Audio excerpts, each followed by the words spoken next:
आज मैं 12वीं क्लास का इतिहास का चैप्टर 12 लेके आया हूँ।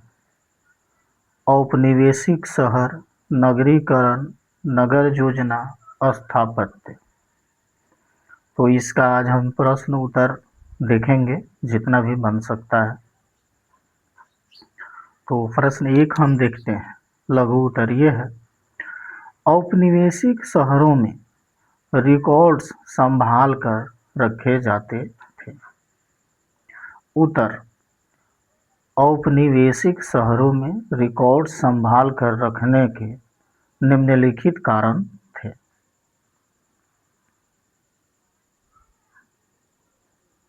एक में, इन रिकॉर्डों से शहरों में व्यापारिक गतिविधियां, औद्योगिक प्रगति, सफाई, सड़क परिवहन, यातायात और प्रशासनिक कार्यकलापों की आवश्यकताओं को जानने, समझने और उन पर आवश्यकता अनुसार कार्य करने में सहायता मिलते थे। 2 नंबर, शहरों की बढ़ती घटती आबादी के प्रतिशत को जानने के लिए भी यह रिकॉर्ड रखा जाता था।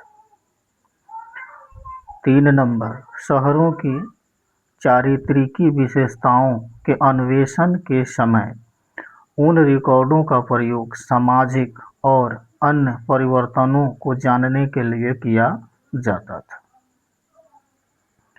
क्वेश्चन नंबर 2,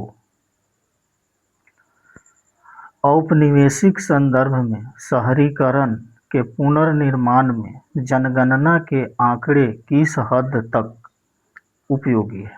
उत्तर, जनगणना के आंकड़े निम्नलिखित तरीकों से शहरीकरण के पुनर्निर्माण में उपयोगी है।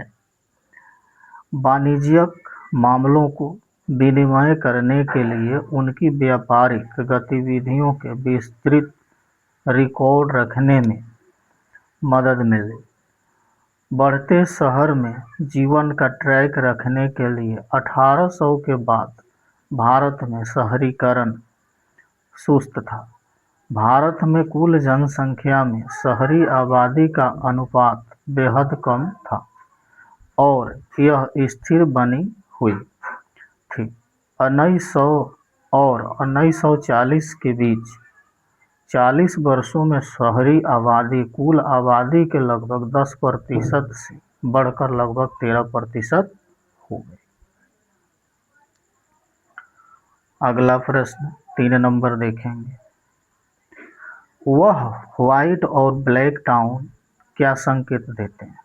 उत्तर, अंग्रेजी ईस्ट इंडिया कंपनी ने अपने कारखाने बनाए और यूरोपीय कंपनियों के बीच प्रतिस्पर्धा के कारण सुरक्षा के लिए इन बस्तियों को मजबूत किया। मद्रास में fort James, saint George, Calcutta fort William में और बॉम्बे में फोर्ट ने ब्रिटिश निपटान के क्षेत्रों को चिन्हित किया। भारतीय व्यापारी, कारीगर और अन्य श्रमिक इनका यूरोपीय व्यापारियों के साथ आर्थिक व्यवहार था।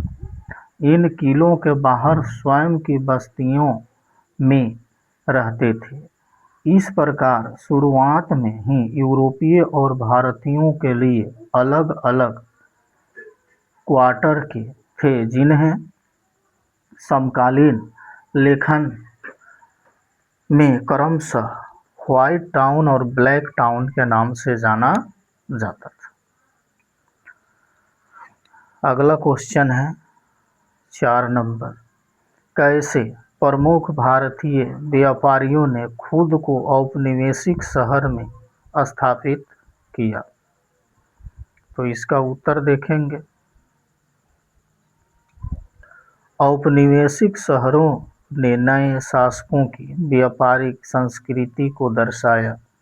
राजनीतिक सत्ता और संरक्षण भारतीय शासकों से हटकर ईस्ट इंडिया कंपनी के व्यापारियों के पास चला गया। भारतीयों, जिन्होंने बिचौलियों, व्यापारियों और माल के आपूर्तिकारकों के रूप में काम किया। इन नए शहरों में भी महत्वपूर्ण स्थान रखते थे। अपने अंग्रेजी आकांक्षाओं को प्रभावी करने के लिए उन्होंने त्योहारों के दौरान भव्य पार्टियों का आयोजन किया। उन्होंने समाज में अपनी स्थिति स्थापित करने के लिए मंदिरों का निर्माण भी किया। क्वेश्चन नंबर 5, औपनिवेशिक मद्रास में शहरीकरण और ग्रामीण तत्व किस हद तक घुल मिल गए थे? उत्तर, अंग्रेज व्यापारियों ने वस्त्र उत्पादकों की खोज में 1639 ईस्वी में पूर्वी तट पर मद्रास पट्टनम में एक व्यापारिक बस्ती की स्थापना की। सुरक्षा की दृष्टि से उन्होंने मद्रास की किलेबंदी करवाई और यह किला फोर्ट सेंट जॉर्ज के नाम से प्रसिद्ध हुआ। 1761 ईस्वी में फ्रांसीसियों की पराजय के परिणाम स्वरूप मद्रास और अधिक सुरक्षित हो गया। शीघ्र ही एक महत्वपूर्ण व्यापारिक शहर बन गया। यूरोपीय किलेबंद क्षेत्र के अंदर रहते थे, जिसे व्हाइट टाउन कहा जाता था। Fort saint George white town का केंद्र था। भारतीय ब्लैक टाउन, जिसे किलेबंद क्षेत्र के बाहर स्थापित किया गया था, में रहते थे। उल्लेखनीय है कि मद्रास का विकास अनेक ग्रामों को मिलाकर किया गया था, अतः इसमें शहरी और ग्रामीण तत्वों का अद्भुत समन्वय देखने को मिलता है। मद्रास में भिन्न भिन्न समुदायों के लिए रोजगार के अनेक अवसर उपलब्ध थे।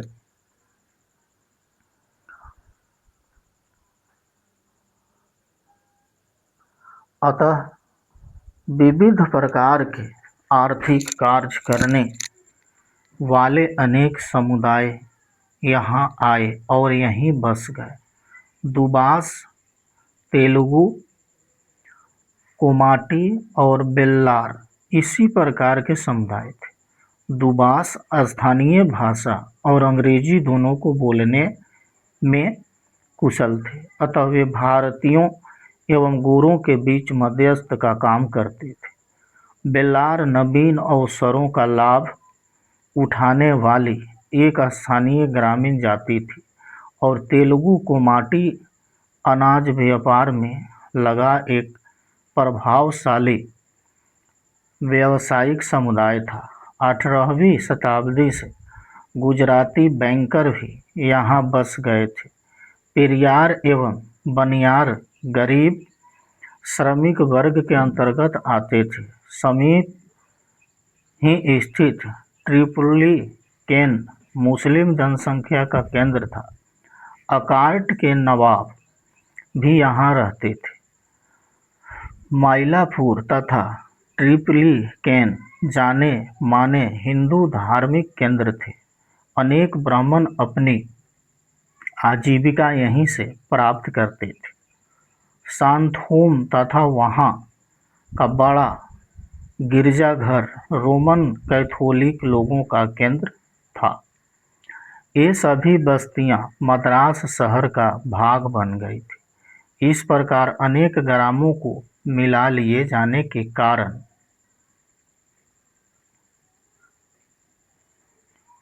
मद्रास दूर दूर तक फैली शहर बन गया। भारत में ब्रिटिश सत्ता मजबूत हो जाने पर यूरोपीय किलेबंदी क्षेत्र से बाहर माउंट रोड और पूनामाली रोड पर अपने अपने रहने के लिए गार्डन हाउसेस अर्थात बगीचों वाले मकानों का निर्माण करवाने लगे। अंग्रेजों की जीवन शैली का अनुकरण करते हुए संपन्न भारतीय इसी प्रकार के निवास स्थान बनवाने लगे। इस प्रकार मद्रास के आसपास स्थित ग्रामों के स्थान पर नए उपशहरी क्षेत्र विकास होने लगे। गरीब लोग अपने काम के स्थान के निकट स्थित ग्रामों में रहने लगे। इस प्रकार मद्रास के क्रमिक शहरीकरण के परिणाम स्वरूप इन ग्रामों के मध्य स्थित शहर के अंतर्गत आ गए। इस प्रकार मद्रास का स्वरूप एक अर्ध ग्रामीण शहर जैसा हो गया। अब यहाँ से दीर्घ उत्तरीय प्रश्न शुरू होता है, तो इसको अगले वीडियो में हम लोग देखेंगे।